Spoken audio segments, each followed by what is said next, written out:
chapter 3.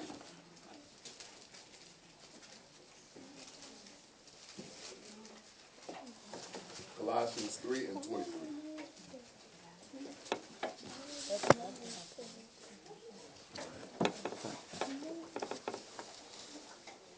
The book of Colossians, chapter 3 and verse 23. And whatsoever you do, Whatever your task, read, do it heartily, work with all your heart. Whatever you do it with all your heart. Read, as to the Most High, and not unto men, knowing that of the Most High you will receive the reward of the inheritance, for you serve the Hamashiach. But he that do wrong shall receive the wrong for which he have done, and there is no respect of persons. there is no partiality. Now this is the mindset that I should have had. This is the mindset that have had in my life prior. You know, I remember years ago I was on the job, and you know, this was obviously not. You know, this was years ago. I had a job. I was working in the restaurant, and it wasn't a very good job. You know, where I work now, I get paid twice as much as I did there, and they were telling me to be a supervisor there. But anyway, my point is, you know, my supervisor at the time, my boss at the time, he was trying to push me to work harder every day, work harder, work harder, work harder. And I was working as hard as I could. So one day I just checked him in a meek manner, and I said, look, I was a Christian at this time, and I said, look, I do my work unto the Lord, okay? So I can't work no harder for you, because my motivation is to work unto the Most High. So you can't tell me to work harder, because you're not going to motivate me like the Most High. You know what I'm saying? And then at that point, he was just like, oh, why you got to go so hard on me? But he saw my point and he respected me, and he never rolled me anymore after that. And I was the one that tried to make me a manager, but fortunately I got blessed with a better job that I'm at now at that particular time. But, you know, being in a better position, somehow I began to take things for granted. And that put me in that situation where I could have possibly jeopardized my ability to be the best father that I could be, best husband that I could be, best teacher that I could be. Why? By being slack in my work, by being partial in the law of the Most High, by showing up late to class. You know, usually, if a person has a problem in one area, you can be sure that he has a problem in another area. So in other words, if I'm showing up late to class, then it's likely that I've had an issue with showing up late to my job. That's something that needs to be corrected. So it's time to put away that partialness, to put away that slackness, to put away that not fully following the law, statutes, and commandments of the Most High. It's time for no more weak links in the chain. You know, so I don't know who I'm talking to today. I know I'm talking to myself. And I would hope that I'm talking to somebody else too. Because we all have areas in our life where we need to sharpen up. And I'm not going to sit here like I'm this perfect brother that should be reverenced. I don't want to be called reverend. That means reverence me. Sure, we should all respect one another, but I don't want to be esteemed as this type of elder that has this position, that wears long robes and flowing garments, because that esteem can inherit fire and brimstone. It's not about that.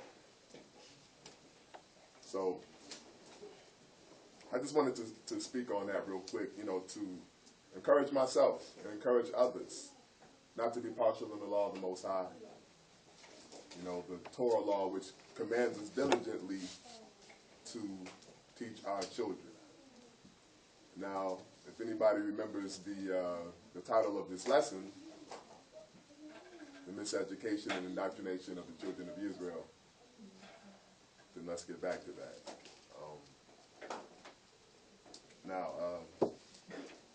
As far as educating our children, this is really what I wanted to touch on today. And I was just coming full circle. As far as educating our children, this is something that I believe we all do our best to do. But unfortunately, this government and this society can often get in the way and make it complicated for us to truly be diligent in that area of instructing our children. And we'll explain why. Let's go to the book of Deuteronomy, chapter 6.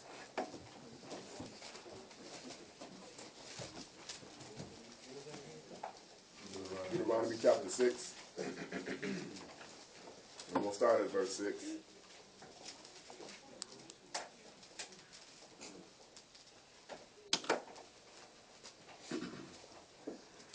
The book of Deuteronomy, chapter 6 and verse 6. And these words which I command you this day shall be in your heart, and you shall teach them diligently. What does diligently mean?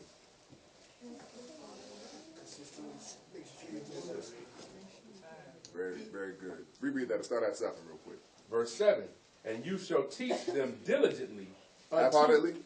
Diligently. Partially? Diligently. Diligently. Okay, my bad. And you shall teach them diligently unto your children, and shall talk of them when you sit in thine house. Only after school? Okay, read. Okay. And when you walkest by the way, and when you liest down. Okay, so how about the weekends? Is that good enough? You said when you lie down. What about a bedtime story? Is that straight? Read. And when you rise up. Okay, so I'll read them a verse after breakfast. That's sufficient, right? Read.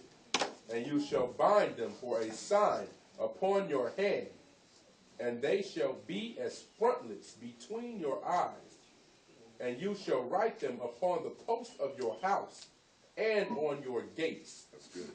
Now, how often are we to teach our children? All the time. All the time. Like my brother said, consistently. All the time. That's being diligent, not partial.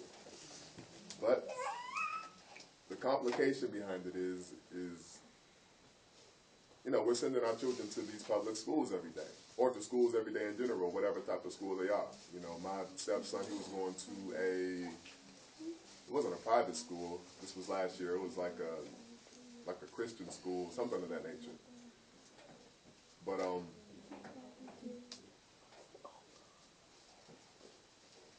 when we send our children to these schools every day, it takes away from our ability to teach in this diligent manner. Now, I'm not, I need y'all to follow me, because I'm not telling you guys to, take your kids out of school tomorrow. That's not where I'm going. But I do want to, give everybody some things to think about, because they've been heavy on my mind.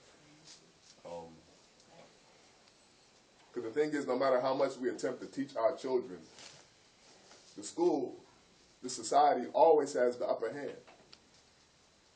They always have the upper hand when we send them off to be indoctrinated 8 hours out of their day.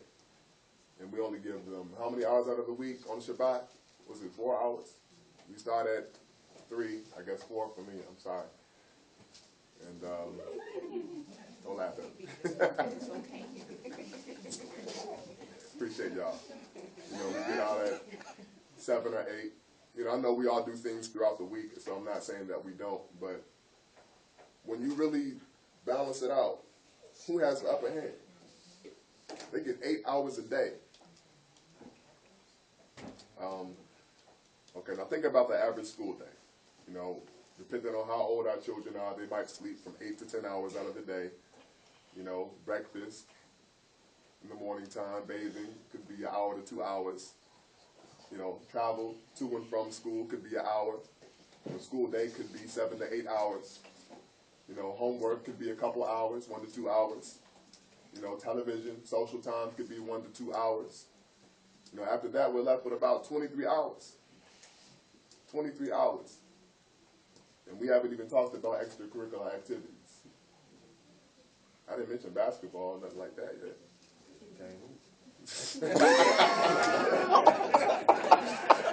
Let a righteous man strike you. It is kindness. Oh, I gotta humble my heart. No,